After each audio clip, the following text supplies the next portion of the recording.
Hello, everybody, and happy Valentine's Day. And with the season of love, I felt it was a good time to discuss my 5 favorite superhero couples, or I think this is all superheroes, or some of them supervillains. But in part of the comic book world, there's beyond the beat couples.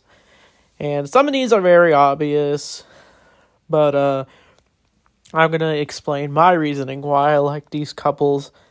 And it's hard to rank them since they're so iconic, but I picked 5 that I think definitely deserve to be on this list. For honorable mentions, I don't know about those, but maybe I'll mention it. But for number 5 for me is Harley Quinn and Poison Ivy. This is a surprising one since usually they're best friends in some versions, and more recently they've been depicted as a couple. And I gotta say, I actually really do like them as a couple because their chemistry is really good. Like, Poison Ivy's all about plants, and Harley Quinn's just all about practical jokes, pranks, and just causing as much chaos as she can.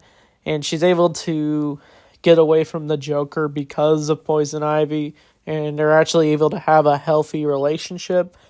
That's what I really like about the Harley Quinn show. We get to see a lot more of Harley Quinn and Poison Ivy's bond and why they're good friends. That's what really works about the show. I don't know what they're going to do with it for the show, I think, going on. But I don't know if the two got married in the show. They did do a Valentine's Day special, which I heard was pretty good. But Harley Quinn and Poison Ivy definitely deserve number 5 spot for sure. But next for me is 2 of the X-Men, 2 of my favorite, Jean Grey and Cyclops. So their couple dynamic is probably the most iconic for the mutant world of X-Men. Basically, one can shoot laser beams, one can use her mind powers. But these two really work well as a couple. They just seem very adorable together. It didn't really work for me in the Fox movies because they didn't really explore James Marsden well as Cyclops. Hopefully it gets explored well in Doomsday. But when we do see this too, it feels really cute to watch. And they do give birth to Nathan Summers, which is also known as Cable. So they gave the powers, and they were worried about what their relationship could lead to because of all the discrimination the mutants do face, but they're able to overcome it, but also still deal with drama as, spoilers for X-Men 97 and the comics. The real mother of Cable is actually Madeline Pryor, who was a clone of Jean Grey, and it created a whole dilemma for Jean Grey to find out where her real memories were, and she had to go on this self-discovery journey because of it. But eventually, they're still able to show love for Nathan Summers, and the two are still good as a couple. And I don't know, they just look iconic together. But I don't know for Doomsday if they will have Jean Grey in it, since Jean Grey's death is very confusing in the X-Men timeline. But overall, I think this is easily the most iconic couple in all of Marvel. Easily one of the most. But the next few are very obvious. This one's probably the most iconic couple in comic book history. Superman and Lois. I really love Lois Lane and Clark Kent as a couple. Like, Clark Kent's always super awkward, and he only pretends that so he doesn't have people suspect he's Superman. But when he is with Lois Lane, she just likes him for what he is, and always flirts with him until they eventually do become a couple in the various shows and movies.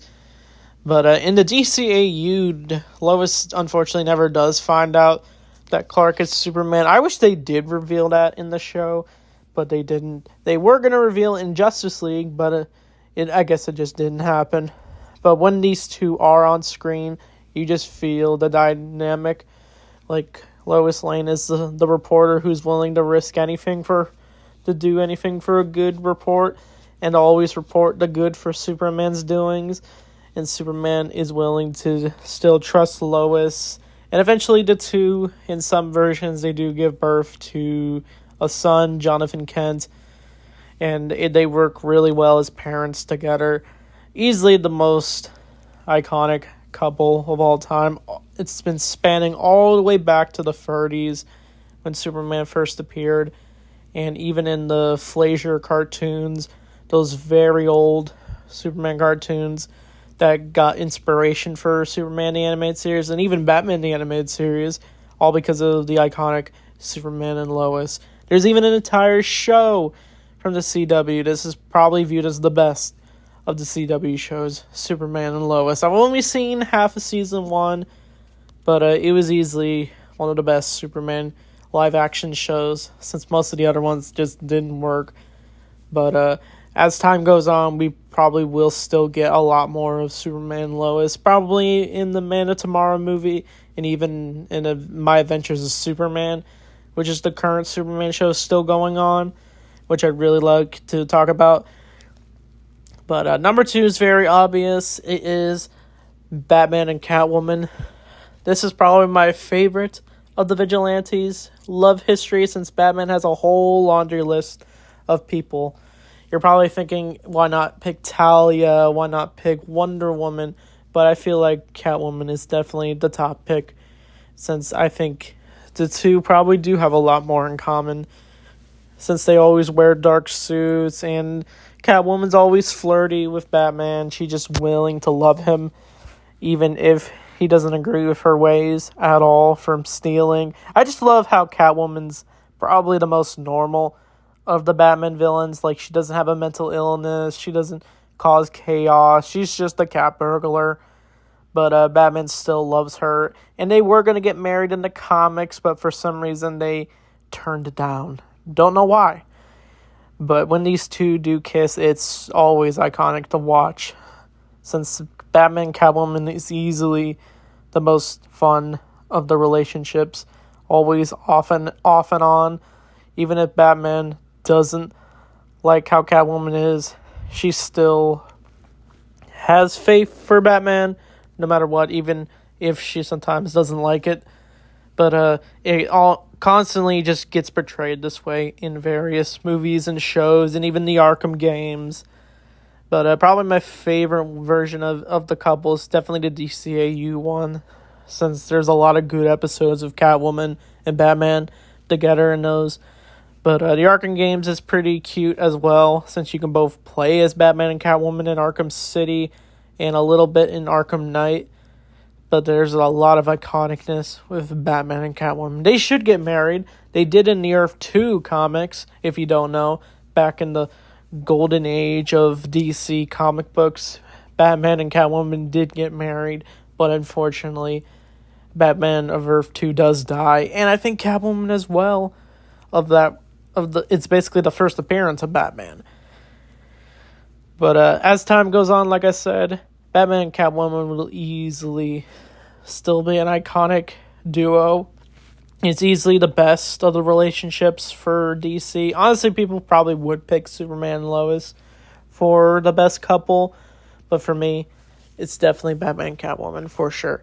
For number 1, this one's controversial. It is Spider-Man and Mary Jane. So it's been controversial for a while for the couple, because in the comics, they're married for a long time, but I guess the writers decided they didn't like that marriage, and so they did the whole One More Day, I think it's called. It's just, it's a really not good comic where basically Spider-Man has to trade his marriage to save Aunt May's life, and he does, and they're basically not a couple anymore.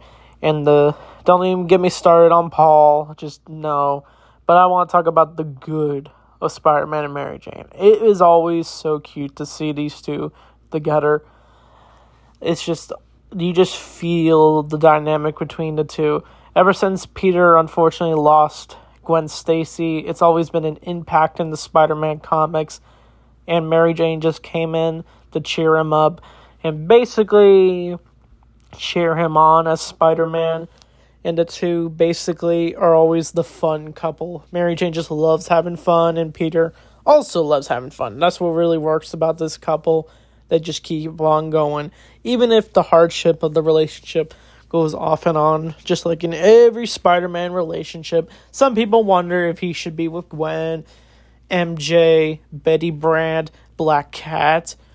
But for me, I just want to see Spider-Man and MJ. And in the current comics, I really hope they do get these two back together, because I think they do need to be together. And Peter deserves some happiness since he's always going through hardship, as the Spider-Man comics still continue with the same Spider-Man formula. But that's my top 5 couples. As for honorable mention, I was going to mention an underrated couple. It is Deadpool and I think her name is Schmeek. I'm sorry if I said her name wrong, but she basically, it looks like the devil. And the two did get married in the comics, but I think they divorced. I always thought that couple was very cute in the Deadpool comics. That's what made the Deadpool comics fun. Honestly, I should have included a picture. But that's an honorable mention, so I hope you all have a good Valentine's Day, whether you're single or not. You can always enjoy with the people around you and your couples, so enjoy it. So anyway, thanks for watching. I'll see you all next time.